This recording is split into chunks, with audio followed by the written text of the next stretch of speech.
Saya Francisca Suryanti Lulut NIM 2018 di sini akan ada juga teman-teman saya, ada Nova Riniati, Paulinus Hedek, Azizul Abdurrahman, Ansiana Dalman, Fenty Flari Amra, dan juga Yupriadi Ronaldis Malbraan. Kami dari kelompok 2 akan menjelaskan materi tentang kawasan strategis nasional. Baik, langsung saja mulai dari pengertian. Apa sih kawasan strategis nasional? Jadi kawasan strategis nasional yang selanjutnya disingkat KSN adalah wilayah yang penataan ruangnya diprioritaskan dikarenakan mempunyai pengaruh yang sangat penting baik secara nasional terhadap kedaulatan negara, pertahanan dan keamanan negara, ekonomi, sosial dan budaya, dan ataupun lingkungan, termasuk wilayah yang telah ditetapkan sebagai warisan dunia. Selanjutnya dilihat dari sudut kepentingan pertahanan dan keamanan, ada beberapa kriteria sehingga suatu wilayah ditetapkan sebagai kawasan strategis nasional. Yang pertama, untuk kepentingan pertahanan dan keamanan, jadi diperuntukkan bagi kepentingan pemeliharaan keamanan dan pertahanan negara berdasarkan geostrategis nasional.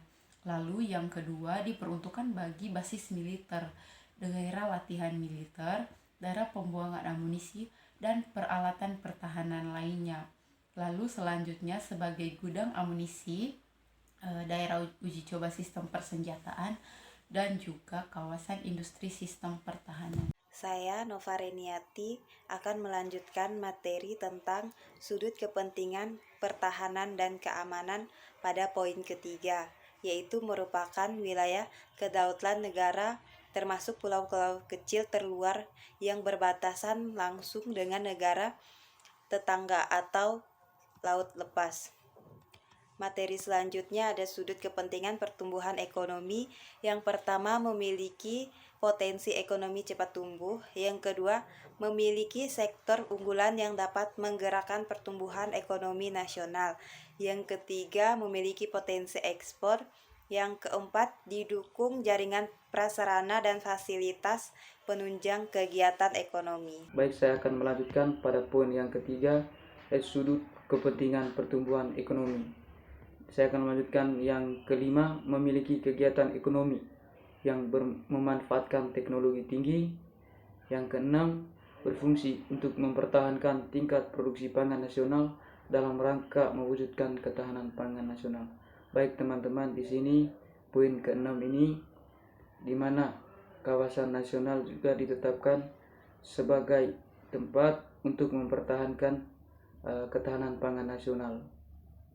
Baik, yang ketujuh, berfungsi untuk mempertahankan tingkat produksi sumber energi dalam rangka mewujudkan ketahanan energi nasional. Baik, poin yang ketujuh ini teman-teman, kawasan nasional juga berfungsi untuk mempertahankan sumber energi nasional. Yang ke-8, ditetapkan untuk mempercepat pertumbuhan kawasan tertinggi. Baik teman-teman, untuk materi selanjutnya akan dijelaskan oleh teman-teman dari kelompok 2. Terima kasih. Assalamualaikum warahmatullahi wabarakatuh. Perkenalkan, nama saya Azizul Abdurrahman, NIM 2018-3171. Saya adalah anggota dari kelompok 2 dan di sini saya akan melanjutkan pembahasan dari teman-teman saya yang sebelumnya. Di sini saya akan melanjutkan dari sudut kepentingan sosial dan budaya. Ada 3 aspek yang akan saya bahas. Yang pertama itu merupakan warisan budaya dunia. Yang kedua, merupakan tempat pelestarian dan pengembangan cagar budaya beserta adat istiadatnya atau budayanya serta nilai kemasyarakatan. Yang ketiga, merupakan tempat peningkatan kualitas warisan budaya. Sekian dari saya. Wassalamualaikum warahmatullahi wabarakatuh. Baik, saya akan melanjutkan dilihat dari sudut kepentingan perdayagunaan sumber daya alam atau teknologi tinggi.